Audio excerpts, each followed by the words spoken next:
Bueno, vamos de inmediato, señores. Continuar con este programa y la entrevista central de Despierta RD. Vamos a hablar de justicia, sobre todo con un hombre que ya tiene un gran conocimiento de la misma. Se trata de Ramón Núñez. Fue miembro de la Escuela del Ministerio Público y ahora tiene un gran reto. Es miembro de la barra de abogados del Estado en el caso de las EDES. Bienvenido, Ramón. Buenos días. Buenos días. Bueno, yo creo que lo primero, aparte de darle la bienvenida, es que nos ponga en contexto cuál es la situación real de lo que está sucediendo y lo que pasa con el Estado en este entramado desfalco a las EDES del país. Bueno, primero agradecerles la invitación. De lo que se trata es de la obligación, del cumplimiento de una obligación legal. Todo funcionario público está obligado a denunciar aquellos hechos de apariencia ilícita de que tiene conocimiento. En este caso, el doctor Andrés Astacio, vicepresidente ejecutivo del Consejo de las EDES, ha procedido a cumplir con esa obligación. El Estado Dominicano y las empresas distribuidoras de electricidad han interpuesto primero una denuncia y recientemente una querella. En esa querella, evidentemente, porque ha sido afectado el patrimonio de las empresas distribuidoras de electricidad, con prácticas que no pueden ser calificadas sino como prácticas corruptas, y que la verdad que afecta muy seriamente un ámbito muy sensible como es este de la energía, en la cual mucho dinero del presupuesto público es invertido cada año como para que sean, digamos, objeto de estafas como las que ha ocurrido en el... ¿De a cuánto hablamos del desfalco? Estamos hablando de alrededor de 30.000 millones de pesos. Porque hemos visto varios números, y se lo pregunto porque aunque hemos leído y analizado el tema, nosotros no sabemos exactamente lo que ustedes tienen hasta ahora averiguado. Sí. 30.000 millones de pesos. Siempre es bueno aclarar eso. Eso es una estimación provisional, porque en la querella se hace una estimación provisional. Con este paso, porque una querella es un acto inicial del procedimiento, el Ministerio Público entra en juego en la realización de la investigación. El encargado de la investigación, el dueño de la investigación es el Ministerio Público y como tal habrá de hacer las comprobaciones y verificaciones del lugar y tomar las decisiones que correspondan. Ustedes están familiarizados con un proceso, luego de una querella, puede haber algunas solicitudes de medidas, y evidentemente el final de la investigación, el acto típico es lo que se llama la acusación, que ya ahí sí estaríamos de solicitar un juicio. Yo quiero preguntarle ahí, doctor, con relación a esa parte.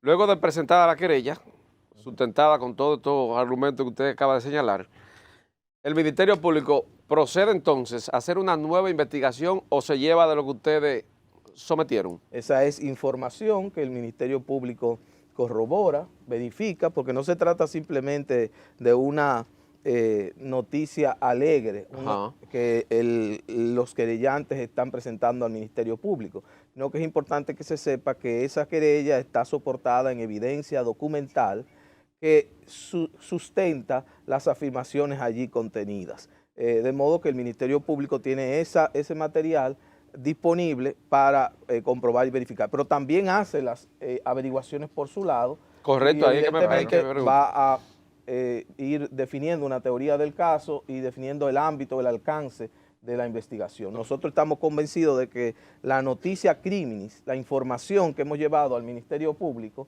y que responsablemente el Estado Dominicano también, porque el Estado Dominicano dio poder al doctor Astacio para presentar la querella, esa investigación va a rendir buenos frutos en el sentido de que se van a identificar los autores y cómplices y además lo que se procura es recuperar esos valores, esos bienes que han sido distraídos al Estado Dominicano, a las empresas distribuidoras de electricidad. Doctor, ¿qué penas podría acarrear? Ustedes van allí con una hipótesis sembrada de que hay algún dolo, de que el Ministerio Público debe completar el proceso, pero de que el dolo existe, de que la violación a la ley existe. ¿Qué penas podría acarrear a estas personas involucradas y sobre todo que hay ya en ese expediente personas que están involucradas en otros casos que están siendo vistos por los tribunales, como es el caso del Antipulpo?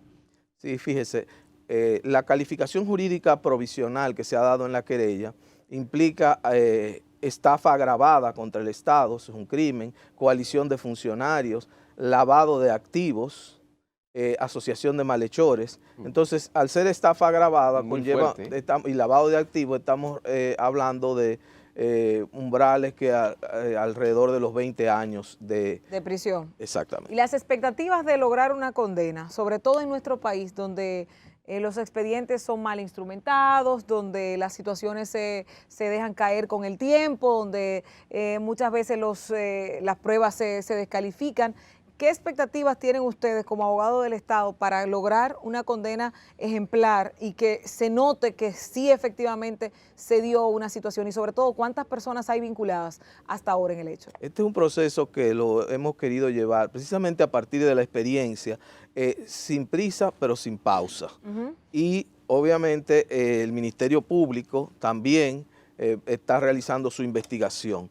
Nosotros entendemos que estamos frente a una querella fuerte, con una alta probabilidad de presentación de acusación y de posterior condena. Es cierto que en materia de corrupción históricamente ha habido debilidades, pero en este caso hemos tomado las previsiones del lugar.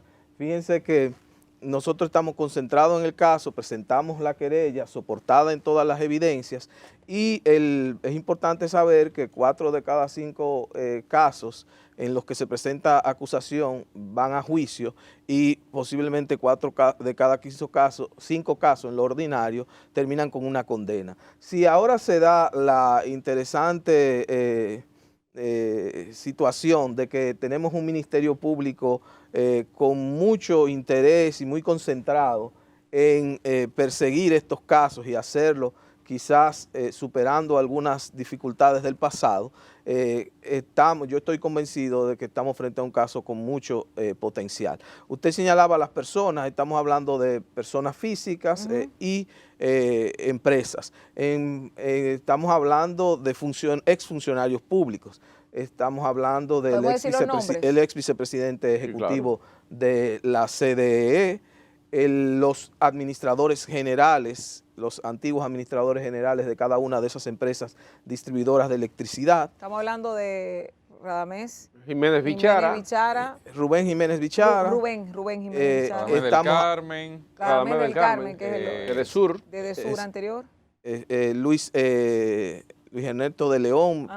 Era de este. El cuñado de Danilo que estaba ahí, en Este. Ese era el de... Sí, en Este. Dentro de Norte, sí. Carlos Julio César Correa. Julio César Correa. Y así, pero aparte de los del sector de los funcionarios públicos, los exfuncionarios públicos, están, digamos, aquellos que resultaron beneficiarios y que perjudicaron al Estado. El señor Maxi Gerardo Montilla Sierra. Y Alexis Medina también está ahí. Alexis Medina está ahí también incluido. Pero doctor, Bichara, que fue el jefe del holding, que agrupaba las 3 EDES y las otras áreas que tienen que ver con el sector eléctrico, dice que él no firmaba contratos, no llegó a firmar contratos sobre lo que ustedes plantean en la querella.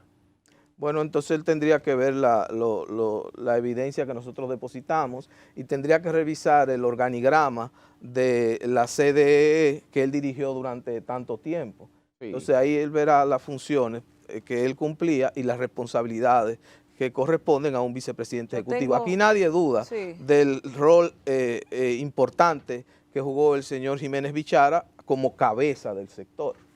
Yo tengo una duda, tal vez pueda ser un poco ignorante con esto, pero me pregunto, ¿cómo inician ustedes el proceso de demandar a estas personas, llevarlos al estrado? ¿En qué momento se dan cuenta? Porque solamente un entramado que piense que va a quedarse eternamente gobernando en el poder puede hacer esto sin dejar un rastro o sin pensar que esto puede tener consecuencias legales, como las que se están desarrollando ahora. O sea, ¿qué pasó ahí? ¿Cómo ustedes se dan cuenta de este desfalco? Y sobre todo, ¿en qué momento inicia este proceso judicial? Desde que inició la gestión del señor Andrés Astacio como vicepresidente del Consejo de las EDES y los respectivos administradores o gerentes, Bueno, lo normal es en una transición es tomar conocimiento de todo lo que qué es está lo que pasando. usted recibe. Y ahí empiezan a ponerse de manifiesto una serie de irregularidades, primero con apariencia administrativa, pero poco a poco se van viendo prácticas claramente corruptas. Que una sola empresa era la adjudicataria de una gran cantidad, prácticamente de la mayoría, que se violaban los procedimientos y que resulta que el beneficiario de esas prácticas Siempre era la misma persona. era la misma persona. Hablamos de Maxi Montilla. Exactamente. Era el que se beneficiaba de todo. Prácticamente, había otros, pero él, me refiero a él porque él también ha querido salir a los medios de comunicación. Sí, sí. Fíjense que nosotros lo que creemos en el debido proceso.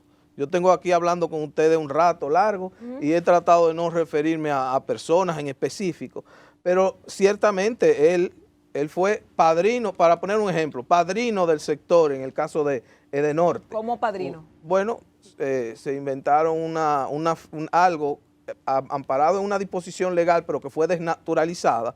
Resulta que a él lo pusieron a desarrollar redes que después, ¿quién resultaba? ¿Quién fue el que resultó beneficiario? Él. Redes, que eso está previsto para clientes del sistema, que, por ejemplo, una fábrica. ¿Y en qué consistía esas redes, doctor? Desarrollar redes e instalar redes eléctricas. Por ejemplo, si usted va a instalar una fábrica y está fuera de la ciudad o alejada y necesita desarrollar las redes, es posible que usted haga la inversión y de ahí mismo se cobre de la facturación luego de la luz. Resulta que a él alrededor de 24 millones de dólares, 1.100 millones o 1.200 millones de pesos, ¿a quién fue que le resultó beneficiado con eso? La empresa del señor Maxi Montilla Sierra. O temas como comparación de precios, que es una de las modalidades de compra, que tiene un umbral. Un umbral quiere decir que hay un límite, un tope de 3.400.000 pesos en una época.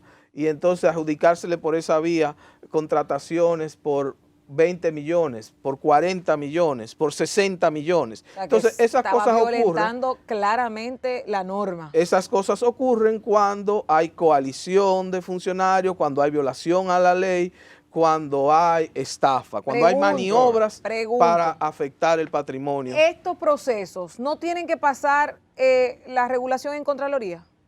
Sí, pero el problema es que cuando la han violentado y hacen unos documentos y unos papeles, es evidente que hablar de Contraloría... Pero pasaba por Contraloría General de la República todos estos procesos que hablamos, porque en Contraloría le devuelven una cosa a usted o en el Ministerio de Administración Pública también. Mira, te faltó una coma, mira, te lo devuelvo. Parece que ahí había algún tipo de ceguera.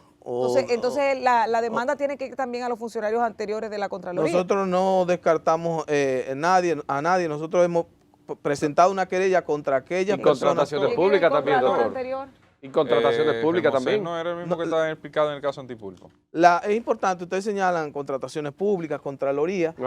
Esas no son organismos de gestión propiamente de esas instituciones. Lo que ocurría en muchos de estos casos es que en el gran volumen de casos burlaban muchos de esos procesos de compras y contrataciones. Eso es evidente que lo burlaban. Lo burlaban las EDES. Y obviamente, de alguna manera, aquellas personas que en su momento tenían alguna función de controlar o de supervisar de compras públicas, parece que no son tantos los volúmenes de actividades del Estado que tal vez no se fijaron. ¿No lo subían al portal transaccional de contrataciones públicas o lo hacían grado a grado?